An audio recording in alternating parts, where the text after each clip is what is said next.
All right, this is Max. This is Jhyrah, and this is Can You Handle the Heat?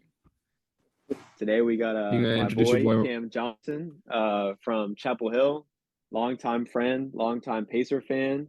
So he definitely been through it, but he's on the way up. We've been trying to get him on here for a while now, and I'm glad to finally have him on here. What's good? What's good? Max, man, I'm so happy to be on this show, man. God, I'm so happy to be on this show, man. Max, bro. I'm so happy to be on this show. Max, man, bro. You know I love you, man. You know I love you, man. You know you're like family to me, man. You know you're family. Only since I seventh grade. appreciate that. Oh, Yeah, no. But Bro, yeah, I'm where I'm are you glad I'm talking? glad to have another like quote unquote like either mid the small market fan, you know, on here to talk, bro. We've only had big market people like you and Robert both having Do teams not that have call the multiple Sixers big championships. markets. Do not call the Sixers big market. They are frauds. Bro, Philadelphia is a big market. What are you talking about? Philadelphia are frauds. they are I'm not frauds. saying they're not frauds, but they're still a big market. The New York Knicks are horrible or like at least aren't that good in like the championship wise, but they're still a big market. Okay. Come on now, bro. Don't get salty, bro. We 2 seconds in, man. You can't be salty already. I am already. It's immediate. Um, But yeah, so today we're mostly focused on the Pacers for a bit. We got like I said, Cam's a big Pacers fan. They got one of the hottest players in the league right now, a fan favorite. And yeah, we're discussing where he lines up with other players in the East as well. But yeah. Starting off because we were already talking about it a little bit. And you were saying you think Tyrese is the best guard? Do you think he's the best guard, not point guard? Do you think he's the best guard in the East? Best guard in the Eastern Conference, yes. Best guard in the Eastern He's the Conference. best guard. Yes, I believe he's the best guard in the Eastern Conference. The only other guard right now that I would legitimately listen to and have a conversation with would be Tyrese Maxey or Donovan Mitchell. Those would be the only two other guards I'd be willing to sit down and have a conversation. Outside of that, outside of that, to me, Tyrese Haliburton is the best guard in the Eastern Conference right now. I don't even think it's debatable. I don't even think it should be arguable at this point. You look at what he's doing. The fact that he's averaging 26 and 12 on 50, 40, 90 shooting. He's the engine.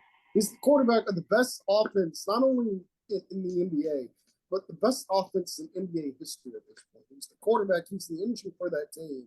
And like you take a look on top of the fact that Tyrese Haliburton is our team.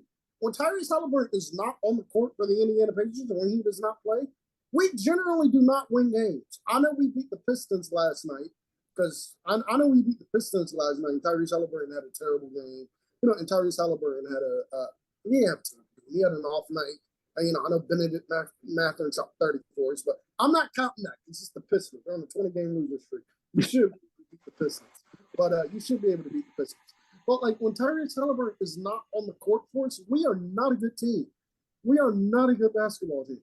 So, to me, Tyrese Haliburton is the best guard in the Eastern Conference right now. The only guard in the Eastern Conference who is top five in MVP voting right now. So to me, yes, Tyrese Haliburton is the best guard in the Eastern Conference. Okay. I'm not gonna lie. I also agree with that. I don't know Max take because I don't think we really talked about this, but I I agree with Cam where I would on a regular basis I would say Donovan Mitchell is better. However, Donovan Mitchell has been injured this season so far, and when he has played, he's been very like I feel like lackluster. And like I don't know, At least just I've he's been not watching a happy lot there more though. Pacers. Fair. I mean, it's always been like rumors about him wanting to leave Cleveland. I mean, to be fair, it's Cleveland. I wouldn't want to be there either. Even Braun, who grew up there, didn't want to be there. So, it can't be that nice. But I don't know. Tyrese is he really is like must watch TV. There's something special about a player when the whole system revolves around this one player, not only just like scoring, but kind of like making plays for everybody else. There's only like a few players in the league who do that.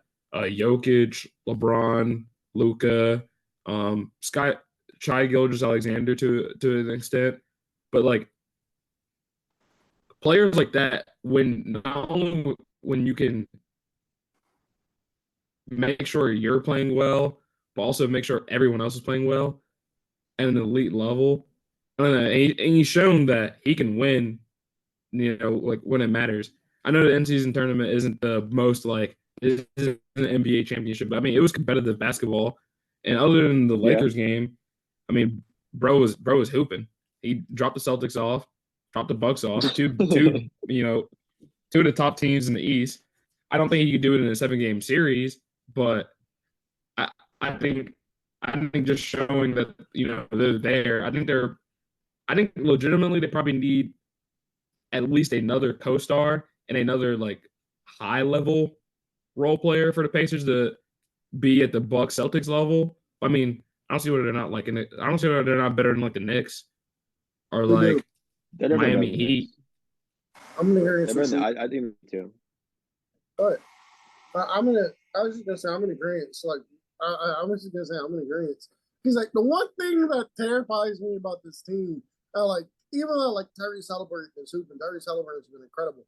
The one thing I'm worried about this team is I really hope this doesn't end up like a Paul George situation where Paul George is ascended, where Paul George is ascended to like a not superstar level, but let's say, but like he's ascended to like a top 10, top 15 player in the league status. And like we never, and like even though we had two teams that went to the Eastern Conference Finals back to back, let's be real, we weren't beating those guys. Let's be real, we weren't beating LeBron James in the 7-game series. We weren't beating LeBron James in the 7-game series. We just weren't. But like I'm worried now because I look at that with Paul George. I'm like, yeah, the team Paul George had around him were like really good, but like Paul George, especially when the Pacers are at the peak, especially when he was at his peak with the Pacers, they never had like a secondary, like true guy that, Paul George could just get the ball to and say, here, go get buckets when I don't have it tonight. We didn't have that with PG. And we saw how that happened. PG left us. PG left us. I don't want the same mistake to happen with Tyrese Haliburton. I know a lot of fans are going to be like, well, we got to wait. Let's just wait for Benedict Mathurin to turn into that, or one of these other role players. Fuck that. This dude, fuck that. We don't have time to sit there and wait for one of these guys to ascend to an all-star level. We don't have that.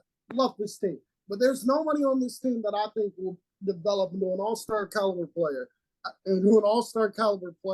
like what Tyrese Haliburton is right now. I just don't see that with nobody on this team. So we got to trade some people. We got to make some moves to make. We got some moves to make. Hopefully we can get that by the trade deadline. We can get somebody like OG Anunoby. I love it. Pascal Siakam, I wouldn't really be a fan of it for the long term, but short term, sure, come on. Somebody like Mikal Bridges over in Brooklyn, I love. Hell, even Kyle Kuzma with the Wizards. We just need somebody on this team. Somebody on this team that's not overly dependent on Tyrese Haliburton creating for, but somebody that can ascend to an all-star caliber level right now. Because we don't have that player. We just don't. You can go first, Max. You haven't spoken yet. I'll let you go. Well, I mean, me and Jhyrah talked about it the other day about to possibly trade someone like Benedict Mathurin. I know, like you don't have time to wait for him to develop. So would you be open to something like that? I know that like he definitely does hold value in this market right now, especially after the season he had last year. I haven't seen like the number he's been putting up this year, but I know he's obviously like not a bad player by any sorts. But I think a package like that and a couple of picks, or maybe someone like Aaron Nesmith, would get you someone like OG. I wouldn't want to trade. I don't want to trade Benedict Mathurin or Aaron Nesmith because Aaron Nesmith has been like a dog for us this year. Aaron Nesmith has been a fantastic. I wouldn't trade him. I wouldn't trade him after the way he's playing. I wouldn't trade him. I hate to do this. I hate to do this to throw his name in there, but Jhyrah Walker, I'll trade him. Like, the one thing I don't understand about this team, we drafted Jhyrah Walker with like the 8th overall pick, I think, because we needed a power forward and we needed some defense. Jhyrah Walker is not even playing. forwards, which I don't understand at all. I hate to do it, but package up Jhyrah Walker, package up Jhyrah Walker, package up somebody like Ajax or Jalen Smith. Buddy Hield has to go. Buddy Hield has to fucking go. I want him off my team. And he doesn't want to be there, right? feel? He requested a trade or something like that, didn't he, this offseason? No, he did, but then Tyrese said, "I want Buddy Hield," and then Buddy Hield was like, "Oh, now I'm like interested in staying or whatever," because he was like requesting a trade like silently, just kind of not saying anything, like just being like, "I'm gonna request a trade, but I'm gonna be like instead of being like a James Harden where I'm gonna request a trade and I'm making it hell for everybody every single day." You request a trade, I'm still doing my thing. Just know I want to leave. I don't know. I mean, me personally, if the Raptors got offered by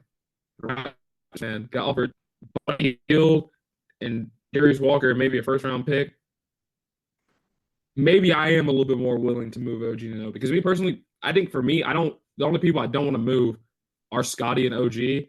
I don't want to move Scotty because I think Scotty can be a really good star.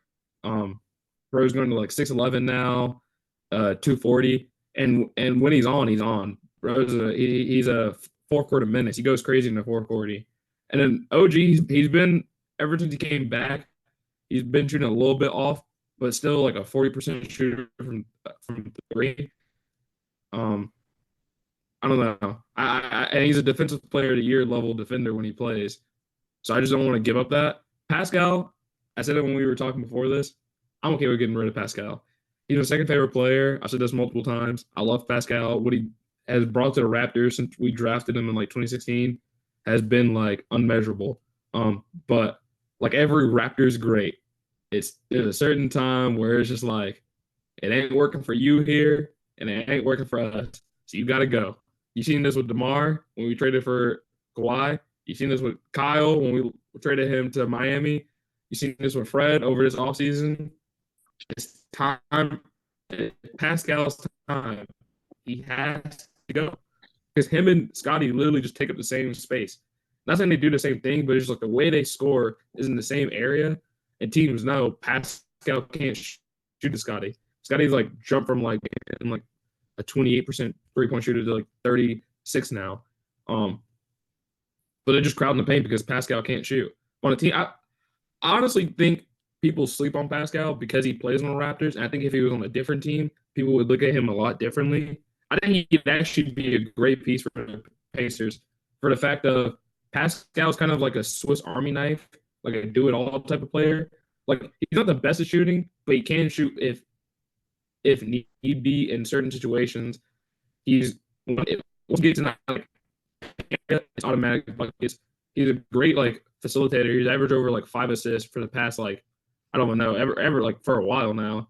And if you really need him to get boards, he's going to get boards. And I think he'd be a great piece for the Pacers simply because what the Pacers right now have Obi Toppin doing is he's kind of trying to play like a Mari Stoudemire role. But the thing is like I don't know. Obi Toppin can't get his own shot. Pascal can get his own shot, but then he also is athletic enough to be that lob like threat with like in a 1-2 pick game with Tyrese. I think that would be like a good combo there. And I think the reason that also works for the Pacers in their favor is I know you were saying it kind of as a negative earlier that he only has like the rest of the season left of his contract, but that is a plus because once that contract frees up, that means you'll have a max spot free. I don't know who the free agents are in this upcoming free agency, but if y'all want to bring back Pascal, you can sign him back. Huh? Who'd you say? Isn't Braun a free agent? I don't think he is. I think he signed an extension a while back. I can look it up while you keep talking. But I mean, I think he'd be a good piece there. But the Pacers definitely need someone who, like you said, can score and get their own buckets without Tyrese because everyone's kind of just in there looking like, when's Tyrese going to give me the ball? Secondly, they need somebody who can play some defense because it looks like when I watch their games, like Miles Turner, good defender, but he's not he's not transcended.